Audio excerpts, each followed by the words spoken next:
Bicara tentang bangsa Yahudi, pasti yang akan berkaitan dengan itu adalah Bani Israel. Bani Israel ini memiliki kisah yang cukup terkenal dan sering disebutkan di dalam Al-Quran. Dan ternyata teman-teman, di dalam Al-Quran, Allah Ta'ala berjanji 3 hal kepada Yahudi. Dan 3 janji itu, 2 telah terjadi dan 1 belum terjadi. Maka apakah kira-kira janji Allah Subhanahu wa Ta'ala itu? Untuk itu, di video kali ini kita akan membahas tentang 3 janji Allah kepada Yahudi. Yahudi merupakan suku bangsa yang merangkap sebagai agama juga. Kata Yahudi diambil dari salah satu marga dari 12 leluhur suku Israel yang paling banyak keturunannya, yaitu Yahuda atau Yehudi. Nah, Yahuda ini adalah salah satu dari 12 anaknya Nabi Yakub alaihissalam. Yang Nabi Yakub sendiri diperkirakan hidup sekitar abad ke-18 sebelum Masehi. Nabi Yakub ini memiliki nama lain yaitu Israel. Kata Israel sendiri terdiri dari 2 kata. Israel yang artinya hamba dan El yang artinya Tuhan.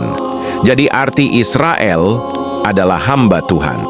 Sebenarnya itu nama yang begitu bagus ya teman-teman, tapi nggak seperti orang-orangnya yang melakukan pembantaian di tanah Palestina. Dan karena saking sayangnya Allah Ta'ala kepada mereka, ada banyak sekali nabi yang diutus kepada kaum ini melebihi jumlahnya nabi yang diutus di tempat lain.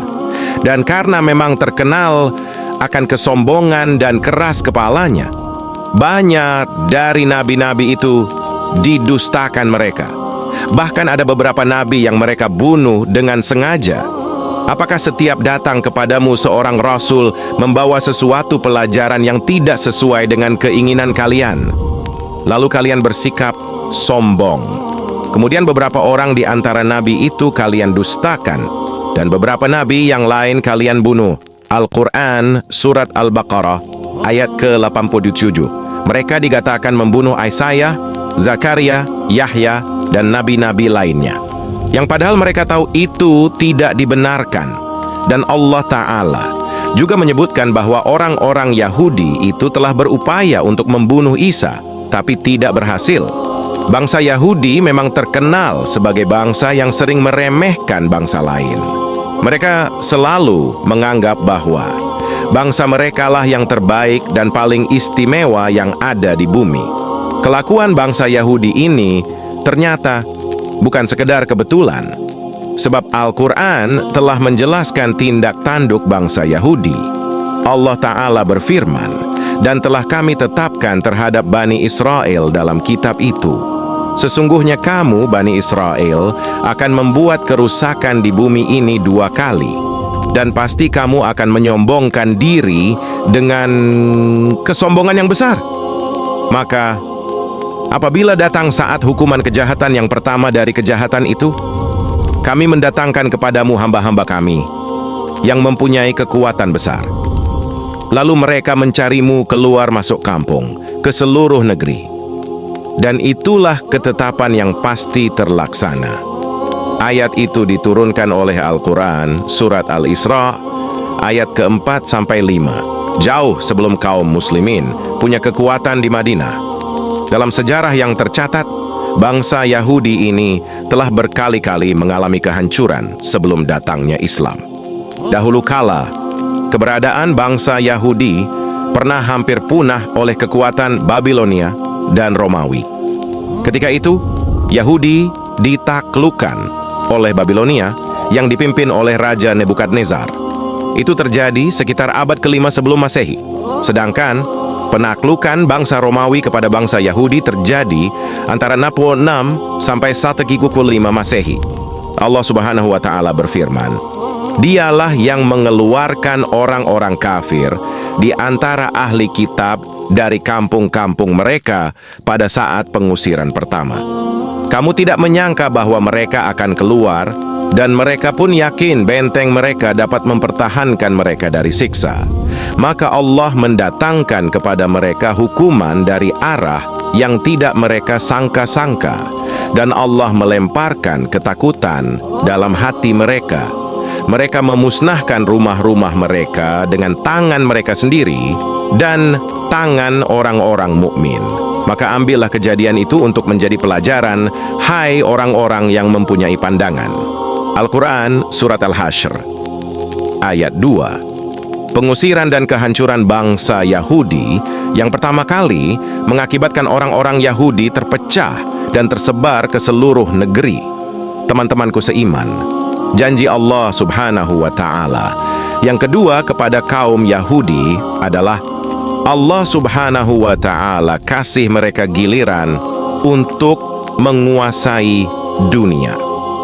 Setelah sebelumnya bangsa Yahudi ini berhasil diluluh lantakan, Allah Subhanahu wa Ta'ala berjanji kepada Yahudi untuk memberikan kesempatan kepada mereka bangkit lagi dengan kebangkitan yang luar biasa. Jika kita lihat di zaman sekarang, kaum Yahudi ini sekarang sedang menguasai dunia. Hampir seluruh lini mereka berhasil kuasai seperti bidang ekonomi, sosial, politik, dan pemerintahan. Hal ini dibuktikan dalam surat Al-Isra. Allah Subhanahu wa Ta'ala berfirman, "Kemudian kami berikan kepadamu giliran untuk mengalahkan mereka. Kami membantumu dengan harta kekayaan dan anak-anak, dan kami jadikan kamu kelompok yang lebih besar." Quran, Surah Al-Isra, ayat 6. Jika kita mendengar ayat tersebut, bukti nyatanya bisa kita lihat bahwa benua Amerika yang memiliki hanya 2% orang-orang Yahudi di seluruh dunia. Tapi sebagian besar Yahudi berhasil menguasai Amerika. Dan tak hanya itu, saat ini teknologi-teknologi canggih yang ada di dunia sekarang sebagian besar diciptakan oleh orang Yahudi. Dan kini terbukti janji Allah Subhanahu wa Ta'ala yang kedua, bangsa Yahudi berhasil membalas sakit hatinya dengan menduduki kembali negeri Syam atau Palestina.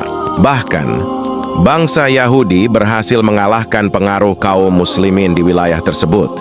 Lalu yang tadinya bangsa Yahudi ini mengungsi ke beberapa negara, kini mereka pada berbondong-bondong pulang ke tanah Palestina.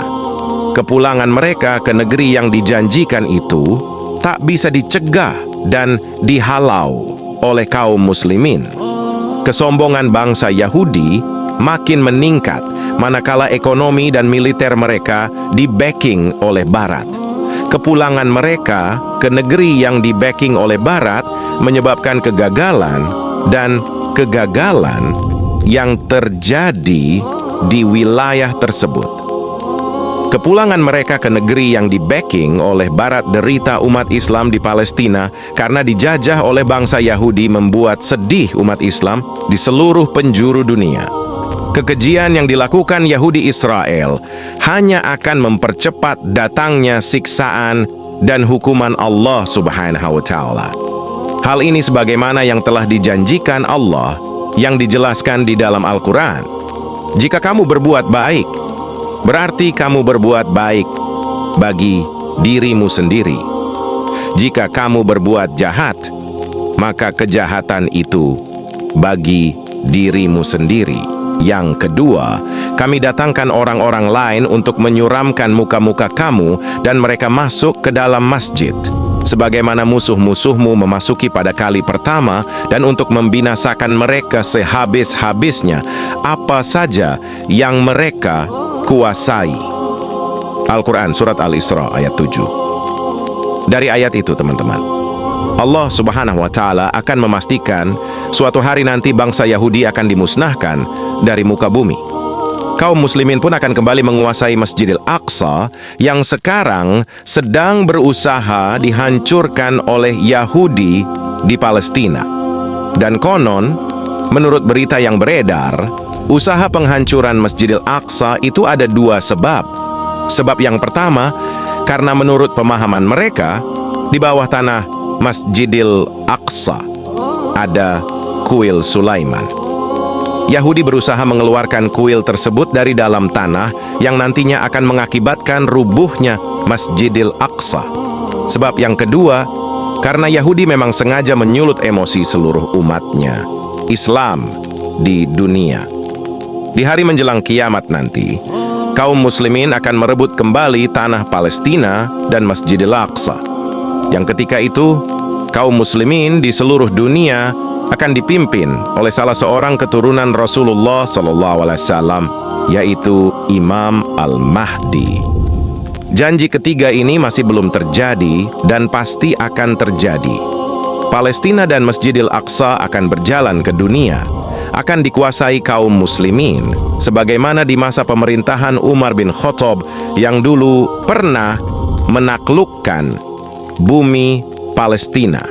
Di dalam kitab Taurat sendiri, Allah Subhanahu wa Ta'ala telah memutuskan bahwa Bani Israel akan memasuki bumi yang diberkati, yaitu bumi Palestina. Bahkan di sana mereka akan mendirikan pemerintahan. Tetapi kemudian mereka akan membuat kerusakan besar sehingga menyebabkan Allah Subhanahu wa Ta'ala menghukum mereka dengan cara mengirim hamba-hambanya yang tangguh. Jadi itulah 3 janji Allah kepada Yahudi. Sahabat kisah seru yang dimuliakan Allah, inilah akhir dari video ini. Semoga kisah ini bermanfaat. Lebih dan kurangnya mohon dimaafkan, yang benar datangnya dari Allah Subhanahu wa Ta'ala, khilaf atau keliru itu datangnya dari saya pribadi sebagai manusia biasa. Ketemu di kisah-kisah seru yang penuh makna selanjutnya, saya akhiri. Wassalamualaikum warahmatullahi wabarakatuh. Terima kasih.